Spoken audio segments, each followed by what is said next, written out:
حدیث عبداللہ ابن عباس رضی اللہ عنہما فی صحیح مسلم کی حدیث ہے. عبداللہ بن عباس فرماتے ہیں کہ جبریل علیہ السلام اللہ کے نبی صلی اللہ علیہ وسلم کے ساتھ بیٹھے ہوئے تھے اور اوپر سے دروازے کھلنے کی آواز ہے، یعنی آسمان سے دروازہ کھلنے کی آواز ہے.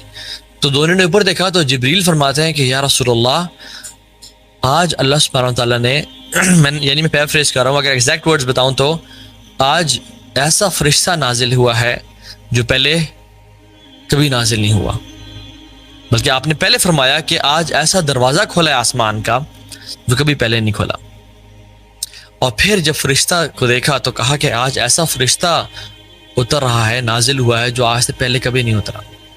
تو جب وہ فرشتے آئے تو آپ صلی اللہ علیہ وسلم نے انہوں نے سلام کیا اور کہا کہ میں آپ کو 2 نور کی بشارت دیتا ہوں جو کسی نبی کو پہلے نہیں دیے گئے، صرف آپ کو دیے جا رہے ہیں. اور وہ 2 نور کیا تھے؟ ایک دیا الفاتحہ اور ایک دیا سورۃ البقرہ کی آخری آیات، آمن الرسول بما انزل الیہ من ربہ والمؤمنون سے لے کے اینڈ تک. اور پھر فرمایا کمال کی بات کہ جو شخص اس کو پڑھے گا اور اس میں جو مانگا گیا ہے وہ مانگے گا، اللہ کی طرف سے اس کو عطا کیا جائے گا. اللہ اکبر. یہ امت محمدیہ کے لیے کتنا ہی بڑا بینیفٹ ہے. مجھے آپ یہ بتائیں، ہمیں اس دنیا میں آئے ہوئے مسلمان بنے ہوئے 25 30 35 40 سال ہو گئے، رائٹ؟ اور شاید ہم ہر نماز میں سورہ فاتحہ کو پڑھتے ہیں، ٹھیک ہے؟ شاید ہر روزانہ سونے سے پہلے سورہ بقرہ کی آیات پڑھتے ہیں. لیکن ہم نے کب یا تو ہمیں پتہ کہ کتنوں کو ہے اس حدیث کا، حالانکہ بڑی فیمس حدیث ہے، اور ہمیں سے پتہ کتنوں کو ہے کہ جب بھی میں مانگ رہا ہوں اللہ تعالیٰ سے یہ دعا اہدنا الصراط المستقیم صراط الذین انعمت علیہم غیر المغضوب علیہم ولا الضالین، مجھے یہ عطا کیا جائے گا. کیوں؟ کیونکہ اس حدیث کے مطابق صحیح مسلم کی آتھینٹک حدیث ہے کہ اے نبی، میں آپ کے لیے 2 نور لے کے آیا ہوں، آپ کو دیے جا رہے ہیں، اس سے پہلے کسی اور نبی کو یہ نہیں دیے گئے. اور وہ کیا؟ سورۃ الفاتحہ اور آمن الرسول سورۃ بقرہ کی آخری آیات. اور جو شخص ان میں جو سوال کرے گا، یعنی ان آیات کو پڑھے گا اور اس میں جو سوال، دعائیں تو ہیں اس میں، اللہ تعالیٰ اس کو عطا کر دیں گے. مطلب میرے آپ کے مانگنے میں کمی کوتاہی ہو سکتی ہے لیکن اللہ کے دینے میں کمی کوتاہی نہیں ہو سکتی. ایک اور حدیث میں آتا ہے، ابو سعید بن معلہ، صحیح بخاری میں حدیث ہے، فرماتے ہیں کہ میں نماز پڑھا تھا، آپ صلی اللہ علیہ وسلم آئے اور آپ نے مجھے بلایا، پکارا، تو میں نہیں گیا، میں نے نماز کمپلیٹ کی اور پھر میں گیا. تو اللہ کے امین نے فرمایا کہ تم میرے پاس کیوں نہیں آئے؟ سعید بن معلہ کہتے ہیں کہ میں نماز پڑھا تھا یا رسول اللہ.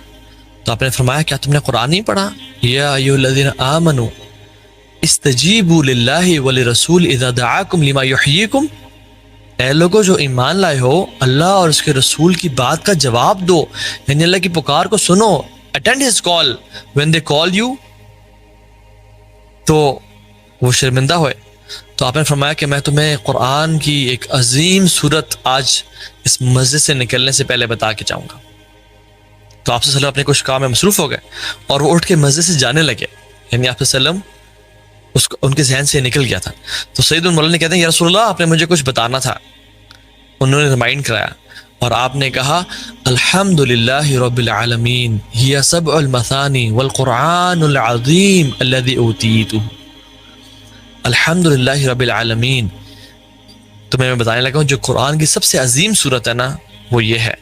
ہی سبع المثانی، یہ 7 often repeated آیاز والی صورت ہے جس کو کثرت سے پڑھا جاتا ہے. والقرآن العظیم، اور یہی تو ہے قرآن عظیم، الذی اوتیتہ، جو مجھے عطا کی گئی ہے. یعنی اللہ کے نبی صلی اللہ علیہ وسلم نے سورہ فاتحہ کو قرآن عظیم کہہ دیا اور اسی کو کہا سبع المثانی، یعنی جو قرآن میں بھی اللہ تعالیٰ فرماتے ہیں. اور یہ مکی صورت ہے، سورہ فاتحہ سے مکی صورت. کیوں؟ کیونکہ سورہ فاتحہ کا ذکر سبع المثانی کا جس صورت میں آتا ہے وہ مکی صورت ہے، ٹھیک ہے. اور اس کو رقیہ بھی کہا گیا. کیوں کہا گیا؟ کیونکہ ڈفرینٹ انسیڈنٹس ہیں